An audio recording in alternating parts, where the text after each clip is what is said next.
এটি গ্রীষ্মের তপ্ত দুপুর ছিল। আদালতের বিশাল হলঘরে উকিলদের ভিড় ছিল। প্রত্যেকে তাদের ফাইল আর তর্কবিতর্কে মগ্ন ছিল। কিন্তু সেই ভিড়ের মধ্যে একজন মহিলা ছিলেন যার পরিচয় অন্য সবার থেকে আলাদা ছিল। তার নাম ছিল নন্দিতা।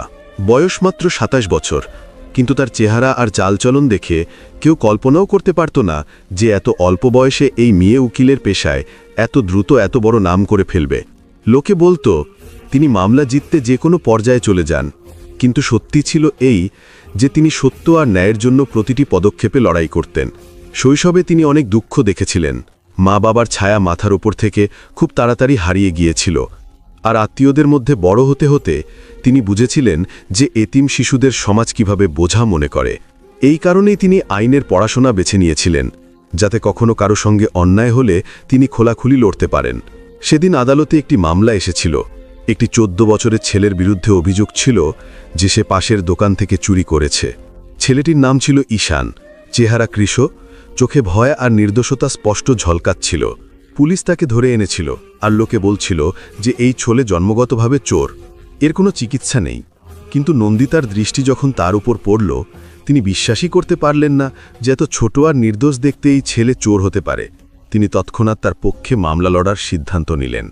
আদালতে যখন শুনানি শুরু হলো, তখন বিপক্ষের উকিল তাকে চোর প্রমাণ করতে দীর্ঘ বক্তৃতা দিলেন। বললেন এই ছেলে আগেও ছোটখাটো চুরি করেছে এবং এখনও ধরা পড়েছে, তাকে শাস্তি পেতেই হবে। কিন্তু নন্দিতা দাঁড়িয়ে স্পষ্ট বললেন যে শুধুমাত্র অভিযোগ আর গুজবের ভিত্তিতে কোনো শিশুকে অপরাধী বলা যায় না। তিনি যুক্তি দিলেন যে ঈশানের কোনো ঠিকঠাক পরিবার নেই, মা মারা গেছেন আর বাবা মদের নেশায় ডুবে আছেন। ছেলেটি ক্ষুধার্ত অবস্থায় রাস্তায় ঘুরে বেড়ায়। যদি সে সত্যি এক টুকরো রুটি তুলে নিয়ে থাকে তবে তো অপরাধ নয়, বাধ্যতা ছিল। নন্দিতার যুক্তি বিচারককে ভাবিয়ে তুলল।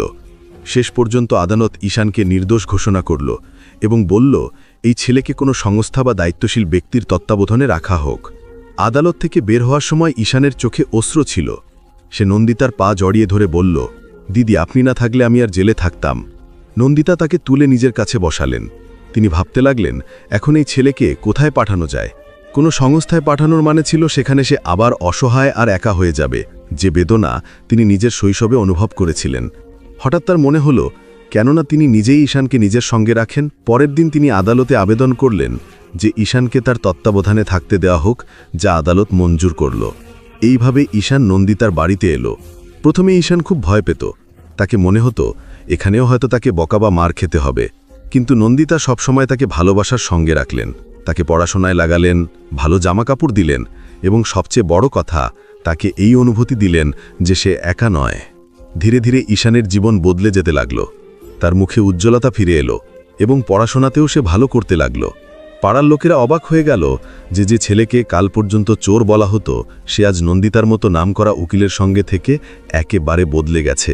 কিন্তু এরই মধ্যে সমাজের দৃষ্টিভঙ্গি বদলাতে শুরু করল।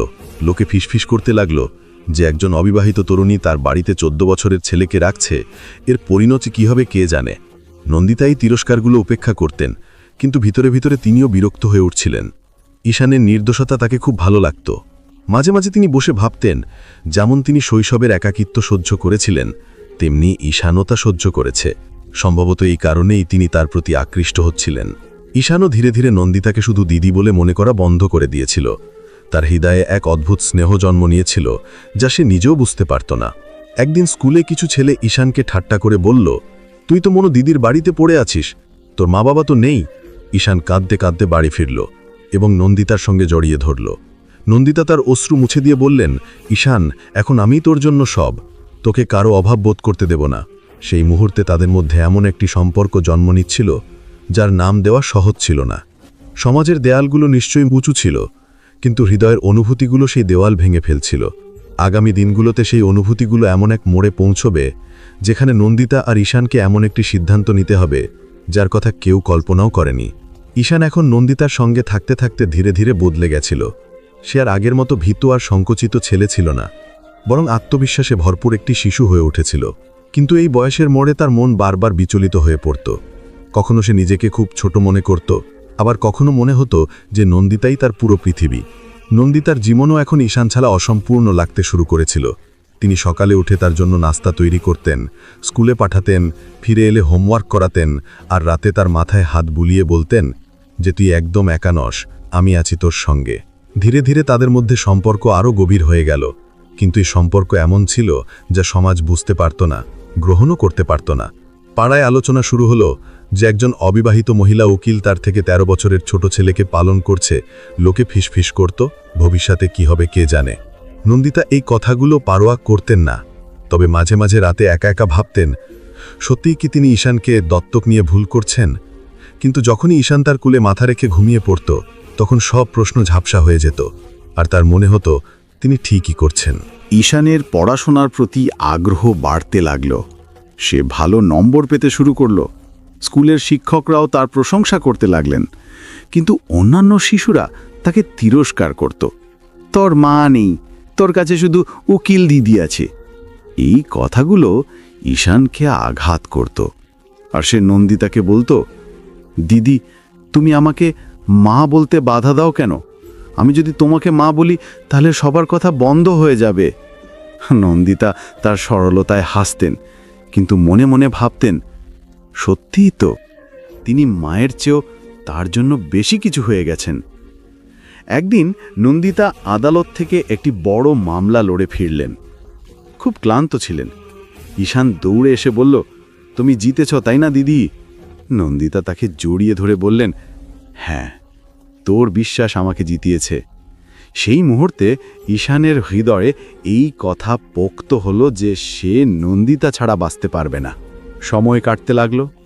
ঈশান এখন 15 বছরের হতে চলেছে। তার উচ্চতা আর শরীরের গঠন দ্রুত বাড়ছিল। পাড়ার লোকে এখন আরও বেশি তিরস্কার শুরু করল। কেউ কেউ সরাসরি নন্দিতাকে বলে দিত, তুমি যদি তাকে দত্তক নিয়ে থাকো তাহলে কাগজ দেখাও, নইলে কালকে বিপদ হবে। নন্দিতা এসবের থেকে ক্লান্ত হয়ে পড়েছিলেন। এক রাতে তিনি ঈশানকে নিয়ে ছাদে বসেছিলেন। ঠান্ডা হাওয়া বইছিল। ঈশান দিনও ভরা স্বরে বলল, দিদি, যদি আমি সবসময় তোমার সঙ্গে থাকতে চাই? নন্দিতা চমকে উঠলেন। তিনি বললেন, তুই তো সবসময় আমার সঙ্গেই থাকবে, এতে প্রশ্ন কি? ঈশান ধীরে বলল, না মানে সবসময় যেমন স্বামী স্ত্রী থাকে। এটা শুনে নন্দিতা অবাক হয়ে গেলেন। তিনি ঈশানের মুখের দিকে তাকিয়ে রইলেন। সেখানে নির্দোষতার পাশাপাশি দৃঢ়তাও ছিল।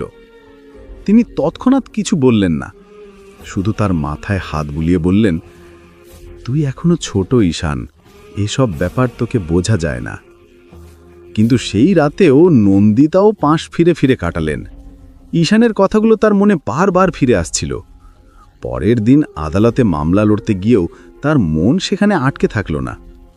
ফিরে এসে যখন তিনি ঈশানকে পড়াশোনা করতে দেখলেন, তখন মনে এক অদ্ভুত শান্তি এলো, যেন তিনি নিজেকে মেনে নিয়েছিলেন যে এই সম্পর্ক এখন আর সাধারণ নয়।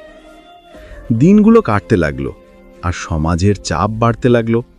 একদিন স্কুল থেকে খবর এলো যে কিছু ছেলে ঈশানকে খুব মেরেছে, শুধুমাত্র এই কারণে যে সে নন্দিতার বাড়িতে থাকে। ঈশান কাঁদতে কাঁদতে বাড়ি ফিরল এবং বলল, যদি আমাদের সম্পর্ক দুনিয়ার সামনে পরিষ্কার না হয় তবে লোকে আমাকে এভাবেই জ্বালাতন করবে। নন্দিতা এখন ভেঙে পড়েছিলেন। তিনি চান না যে ঈশান সেই দুঃখ সহ্য করুক যা তিনি শৈশবে সহ্য করেছিলেন। সেই রাতেই তারা একে অপরের কাছে প্রতিজ্ঞা করল যে তারা সমাজের সঙ্গে লড়াই করবে, যাই হোক না কেন। কিছুদিন পর তারা এমন একটি পদক্ষেপ নেওয়ার সিদ্ধান্ত নিল যার কথা কেউ কল্পনাও করতে পারেনি। এটি ছিল বিয়ের সিদ্ধান্ত। নন্দিতা জানতেন যে এটি আইনি এবং সামাজিক দৃষ্টিকোণ থেকে প্রায় অসম্ভব, কিন্তু তার হৃদয় মেনে নিয়েছিল যে ঈশানকে সত্যিকারের নিরাপত্তা দিতে চাইলে এটাই একমাত্র পথ। ঈশানও জেদ ধরেছিল যে সে সেই বিয়ে করবে, তবে শুধু নন্দিতার সঙ্গে, নইলে কখনো না। এই সিদ্ধান্ত সহজ ছিল না, পথে কাঁটা ছাড়া আর কিচ্ছু ছিল না, কিন্তু তারা দুজনেই ঠিক করেছিল যে এখন আর পিছিয়ে যাবে না। এখন প্রশ্ন ছিল বিয়ে কিভাবে হবে, কোথায় হবে এবং সমাজের সামনে কিভাবে টিকে থাকা যাবে। নন্দিতা আইনের বইগুলো উল্টাতে শুরু করলেন। ঈশানও মনে মনে ঠিক করল যে যত বড় বিরোধিতাই সহ্য করতে হোক, সে পিছিয়ে যাবে না। এখন এই সংগ্রাম শুরু হতে চলেছে যা তাদের জীবনকে চিরতরে বদলে দেবে।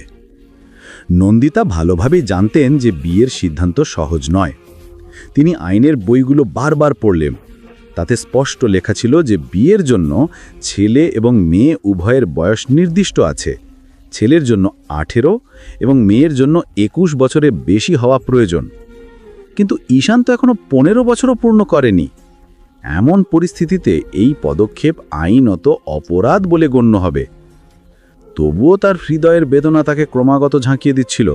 তিনি ভাবলেন, যদি তিনি আইনের দৃঢ় উকিল হয়েও ঈশানের পাশে দাঁড়াতে না পারেন, তাহলে তার সমস্ত পড়াশোনা এবং লড়াই বৃথা। ঈশান দিন রাত এই ভেবে ডুবে থাকত যে কবে সে সমাজ আর স্কুলের তিরস্কার থেকে মুক্ত হবে। তার মন পড়াশোনা থেকে সরে যেতে শুরু করেছিল। সবসময় তাকে ভয় পেত যে হয়তো সমাজের ভয়ে নন্দিতাকে ছেড়ে দেবেন। তাই সে বারবার নন্দিতাকে বলতো, দিদি, তুমি যদি আমার সঙ্গে বিয়ে না করো তবে সবার মুখ বন্ধ হয়ে যাবে। নন্দিতা প্রথমে তাকে বোঝানোর চেষ্টা করতেন, বলতেন যে সে এখনও শিশু। কিন্তু ধীরে ধীরে তিনিও বুঝতে শুরু করলেন যে ঈশানের শিশু হওয়া কেবল শরীরের দিক থেকে নয়, হৃদয় এবং মনে সে অনেক পরিপক্ক হয়ে গেছে। যে বেদনা সে সহ্য করেছে তা তার বয়সের থেকে অনেক এগিয়ে নিয়ে গেছে। এদিকে পাড়ার লোকের কথাবার্তা বিষাক্ত হয়ে উঠছিল। কেউ বলতো এই সম্পর্ক ভুল, কেউ বলতো নন্দিতা তার একাকিত্ব দূর করতে ছেলেটির সাহায্য নিচ্ছেন। আদালতের কিছু সহকর্মী উকিলও তিরস্কার করতেন, বলতেন যে অন্যের মামলা লড়তে লড়তে নিজের জীবনে বিশৃঙ্খলা সৃষ্টি করছেন। এসব শুনে নন্দিতা ভেঙে পড়তে শুরু করেছিলেন। কিন্তু যখনই ঈশান কাঁদতে কাঁদতে তার কাছে এসে বলতো, দিদি, আমাকে ছেড়ে যেও না, তুমি আমার পৃথিবী, তখন নন্দিতার মনে হতো যাই হোক না কেন সে ঈশানের সঙ্গ ছাড়বে না। একদিন ঈশান স্কুল থেকে ফিরল। তার মুখে আঘাতের চিহ্ন ছিল। কিছু ছেলে আবার তাকে মেরেছিল এবং বলেছিল, তোর উকিল দিদি তোকে দত্তক নিয়ে বসে আছে, কালকে তোকে রাস্তায় ফেলে দেবে। ঈশানের ধৈর্য ভেঙে গেল। সে জোরে জোরে কাঁদতে লাগলো এবং বলল, আমি আর বাঁচতে চাই না, তুমি যদি আমার সঙ্গে না থাকো তবে আমি সব শেষ করে দেব। এটা শুনে নন্দিতার হৃদয় কেঁপে উঠল। তিনি অনুভব করলেন যে এখন যদি তিনি কোনো কঠোর পদক্ষেপ না নেন তবে ঈশান নিজেকে ক্ষতি করে ফেলতে পারে। সেই রাতেই তিনি সিদ্ধান্ত নিলেন যে তিনি বিয়ে করবেন। সমাজ যাই বলুক, আইন যাই বলুক, তিনি ঈশানকে একা ছাড়বেন না। তিনি ভাবলেন, বিয়ের পদ্ধতি এমন হওয়া উচিত যাতে লোকে বিরোধিতা করলেও তার ভিত্তি দুর্বল হয়। তিনি ইন্টারনেট ঘেঁটে পুরনো মামলার কেস স্টাডি পড়লেন এবং জানলেন যে কিছু কিছু জায়গায় এমন সম্পর্ককে বিশেষ পরিস্থিতিতে মান্যতা দেওয়া হয়েছে, কিন্তু খোলাখুলি বিয়ে করা অসম্ভব ছিল। তাই তিনি ঠিক করলেন বিয়ে গোপনে হবে, শুধুমাত্র বিশ্বস্ত লোকেরা এতে অংশ নেবে। তিনি তার এক বন্ধু অনন্যাকে মনের কথা বললেন। অনন্যা প্রথমে চমকে উঠে বললেন, নন্দিতা, তুমি বুঝছো কি করছো? এই সমাজ তোমাকে বাঁচতে দেবে না। কিন্তু যখন তিনি নন্দিতা এবং ঈশানের বেদনার কথা শুনলেন তখন তার চোখও ভিজে গেল। তিনি বললেন, যদি এটাই তোমার এবং ঈশানের জীবন বাঁচানোর একমাত্র উপায় হয় তবে আমি তোমার সঙ্গে আছি। নন্দিতার সাহস বাড়ল। পরের কয়েক সপ্তাহ ধরে তিনি ঈশানকে মানসিকভাবে প্রস্তুত করলেন, বোঝালেন যে এই পদক্ষেপ সহজ নয়, লোকে গালি দেবে, হয়তো আইনও শাস্তি দেবে, কিন্তু যদি সে তার সঙ্গে থাকে তবে সব সহ্য করতে পারবেন। ঈশান দৃঢ়ভাবে বলল, দিদি, আমি প্রস্তুত, তোমার ছাড়া আমি বাঁচতে পারি না। বিয়ের দিন ঠিক হলো একটা ছোট মন্দিরে, যেখানে বেশি লোক থাকবে না, শুধু পুরোহিত এবং অনন্যার মতো বিশ্বস্ত সাক্ষী। সেই দিন সকালে ঈশান প্রথমবার আয়নায় নিজেকে বরের মতো কল্পনা করল। নন্দিতা প্রথমবার শাড়ি পরে নিজেকে কনের মতো দেখলেন। দুজনের হৃদয়ে ধড়ফড় করছিল, ভয়ও ছিল আর এক অদ্ভুত শান্তিও। যখন মন্দিরের ঘণ্টা বাজল আর মন্ত্রের শব্দ গুঞ্জরিত হল, তখন নন্দিতা ঈশানের সঙ্গে ফেরা নিলেন। সেই মুহূর্তে সমাজের সব দেওয়াল, আইনের বইয়ের সব বাধা, পাড়ার লোকের সব গালি, সব ম্লান হয়ে গেল। তারা একে অপরকে মালা পরালেন, সিঁদুর ভরা হলো এবং একটি নতুন সম্পর্ক জন্ম নিল। কিন্তু এই সম্পর্ক তাদের কাছে যতটা পবিত্র ছিল, সমাজের চোখে ততটাই বিতর্কিত। মন্দির থেকে বেরোতেই তাদের মনে হলো যেন পুরো দুনিয়া তাদের পিছু নিয়েছে, এবং বাস্তবেও পাই হলো। কিছুদিনের মধ্যেই এই খবর পাড়ায় ছড়িয়ে পড়ল। তারপর সংবাদপত্রে শিরোনাম হতে লাগল যে ২৭ বছরের মহিলা উকিল নাবালক ছেলের সঙ্গে বিয়ে করলেন। লোকে গালি দিতে শুরু করল। আদালতের সহকর্মী উকিলরা এখন তাকে দেখে মুখ ফিরিয়ে নিত। আদালতে একটি আবেদনও দায়ের করা হলো যে নন্দিতা নাবালকের সঙ্গে বিয়ে করে অপরাধ করেছেন। যা আসতে চলেছিল তা ছিল একটা ঝড়, যেখানে তাদের সম্পর্ক, তাদের ভবিষ্যৎ এবং তাদের জীবন সব কিছু দাড়িপাল্লায় ঝুলে যাচ্ছিল। বিয়ের খবর জঙ্গলের আগুনের মতো পুরো জেলায় ছড়িয়ে পড়ল। সংবাদপত্রের পাতায় শিরোনাম হল যে জেলা আদালতের বিখ্যাত উকিল নাবালক ছেলের সঙ্গে বিয়ে করে সবাইকে হতভম্ব করেছেন। টিভি চ্যানেলগুলো এই নিয়ে বিতর্ক শুরু করল। কেউ এটাকে পাগলামি বলল, কেউ বলল এটা মহিলার একাকিত্বের রোগ। কেউ কেউ সরাসরি বলে দিল যে নন্দিতা আইনের পড়াশোনাও করে আইন ভেঙেছেন। এমন ব্যক্তির উকিলের লাইসেন্স কেড়ে নেওয়া উচিত। আদালতেও পরিবেশ উত্তপ্ত হয়ে উঠল। বার কাউন্সিল নন্দিতাকে নোটিশ পাঠালো যে কেন তার লাইসেন্স বাতিল করা হবে না। এমনকি পুলিশও তদন্ত শুরু করল যে নাবালকের সঙ্গে বিয়ে করে শিশু বিবাহের লঙ্ঘন করা হয়েছে। নন্দিতার জন্য এটি ছিল সবচেয়ে কঠিন সময়, কিন্তু তার সামনে ঈশান দাঁড়িয়েছিল, যার চোখেই বিশ্বাস ছিল যে দুনিয়া যাই বলুক সে একা নয়। ঈশান সব সময় নন্দিতার হাত ধরে বলতো, ভয় পেও না দিদি, নয়, এখন তুমি আমার স্ত্রী, আমি সব সময় তোমার সঙ্গে আছি। নন্দিতা ভেঙে পড়তে চাইতেন, কিন্তু ঈশানের নির্দোষ দৃঢ়তা তাকে সামলে নিত। সমাজের ভিড় বাড়ির বাইরে জড়ো হয়ে গালি দিত, মাঝে মাঝে পাথরও ছুটত। পাড়ার লোকে এখন তার সঙ্গে কথা বলা তো দূর, তার বাড়ির সামনে দিয়ে যাওয়াকেও অপরাধ মনে করত। কিন্তু নন্দিতার এসবে কিছু যায় আসত না, কারণ তিনি একবার ঠিক করে ফেলেছিলেন যে এই সম্পর্ক নিভে যাবে না। আদালতে মামলা দায়ের হলো। বিচারক দুজনকে ডাকলেন। পরিবেশ উত্তেজনাপূর্ণ ছিল। ঈশানকে দেখে বিচারক কঠোর স্বরে বললেন, তোমার বয়স কত? ঈশান আত্মবিশ্বাসের সঙ্গে বলল, 15 বছর। বিচারক রেগে বললেন, তাহলে তুমি কি জানো যে তোমার বয়সে বিয়ে করা আইনের বিরুদ্ধে? ঈশান বুক টান করে বলল, আমি আইনের সব জানি, কিন্তু আমি এটাও জানি যে আমি যদি নন্দিতাজির সঙ্গে বিয়ে না করতাম তবে আমি বেঁচে থাকতাম না, আমি নিজেকে শেষ করে দিতাম। তিনি আমাকে মা বাবার মতো মানুষ করেছেন। সমাজ আমাকে তিরস্কার করত, আমার কেউ ছিল না। যদি এটা অপরাধ হয় তবে আমি এটা স্বীকার করছি। বিচারকদার কথা শুনে কিছুক্ষণ নীরব হয়ে গেলেন। তারপর তিনি নন্দিতার দিকে তাকিয়ে বললেন, তোমার আইনের জ্ঞান আছে, তুমি এসব কেন করলে? নন্দিতার চোখ থেকে অশ্রু গড়িয়ে পড়ল। তিনি বললেন, মাননীয়, আমি জানি আইনে বয়সের সীমা নির্দিষ্ট আছে, কিন্তু মাঝে মাঝে আইনের চেয়েও বড় হয় মানুষের জীবন এবং তার অনুভূতি। আমি শৈশবে মা বাবা হারিয়েছি, একাকিত্ব সহ্য করেছি, ঈশানও তাই সহ্য করেছে। যখন আমি দেখলাম যে এই ছেলে সমাজের তিরস্কারে ভেঙে পড়ছে, নিজেকে শেষ করার কথা ভাবছে, তখন আমার মনে হলো যদি আমি তাকে আমার নাম দিই, একটি সুরক্ষা দিই, তাহলে সে বেঁচে উঠবে। আমি মানি যে আমার পদক্ষেপ আইনের বইতে ভুল, কিন্তু হৃদয়ের বইতে এটি সঠিক। আদালতে নিস্তব্ধতা ছড়িয়ে পড়ল। কেউ তার কথাকে আবেগপ্রবণতা মনে করছিল, কেউ তার সাহসের প্রশংসা করছিল। মামলাটি গুরুতর ছিল, তাই বিচারক তৎক্ষণাৎ কোনো সিদ্ধান্ত দিলেন না এবং শুনানি মুলতবি করলেন। এর মধ্যে মিডিয়া এটাকে আরও উস্কে দিল। লোকে বিতর্ক শুরু করল যে হৃদয়ের সম্পর্ক কি আইনের চেয়েও বড়? কিছু মহিলা সংগঠন নন্দিতার সমর্থনে এগিয়ে এলো।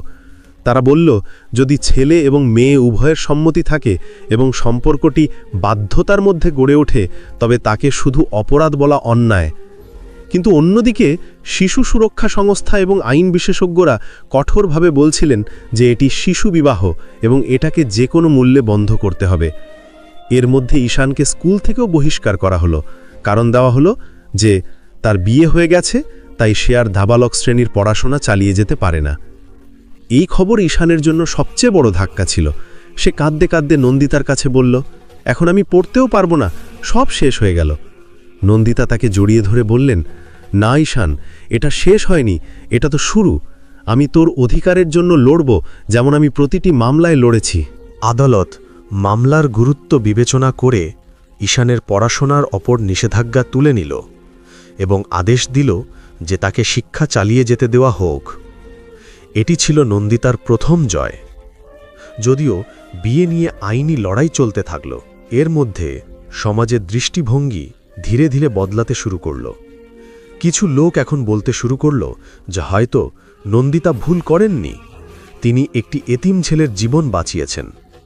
ঈশান এখন পড়াশোনায় আরও তীক্ষ্ণ হয়ে উঠল।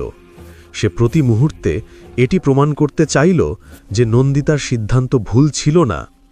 সে স্কুলে ভালো নম্বর আনতে শুরু করল এবং খেলাধুলাতেও নাম করতে লাগল।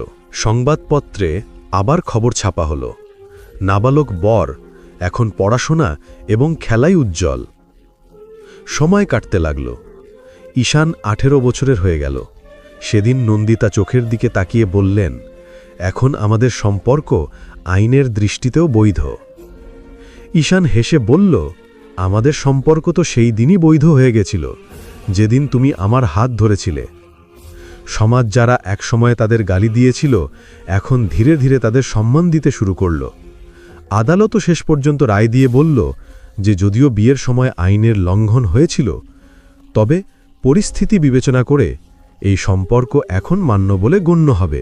নন্দিতা ঈশানের হাত শক্ত করে ধরলেন। তার চোখে সন্তুষ্টি ছিল যে ছেলেকে তিনি তিরস্কার এবং বেদনা থেকে বাঁচানোর জন্য লড়াই করেছিলেন, সেই ছেলে আজ আত্মনির্ভর এবং সফল হয়ে উঠছে। ঈশান পড়াশোনা শেষ করে উকিলের ডিগ্রি নিল এবং নন্দিতার সঙ্গে আদালতে দাঁড়িয়ে বলল, এখন আমরা দুজনে মিলে প্রতিটি সেই চিলহু মামলা লড়ব যাকে সমাজ এবং পরিস্থিতি একা ফেলে দিয়েছে। সেই দিনটি ছিল নন্দিতা এবং ঈশানের জন্যে জয়ের দিন, শুধু আইনের চোখে নয়, হৃদয়ের চোখেও। তাদের গল্প এটি প্রমাণ করেছিল যে ভালোবাসা এবং আপনত্ব বয়স, আইন এবং সমাজের সীমার চেয়ে অনেক বড়। এভাবে সেই সম্পর্ক, যা সমাজের চোখে একসময় অপরাধ ছিল, এখন প্রেরণা হয়ে উঠল এবং নন্দিতা এবং ঈশানের জীবন চিরতরে বদলে গেল। গল্পটি যদি ভালো লেগে থাকে তবে অবশ্যই লাইক দিন, আর এখনও সাবস্ক্রাইব না করে থাকলে সাবস্ক্রাইব করতে ভুলবেন না। ভিডিওটি আপনি কোথা থেকে দেখছেন সেটিও কমেন্টে জানাবেন।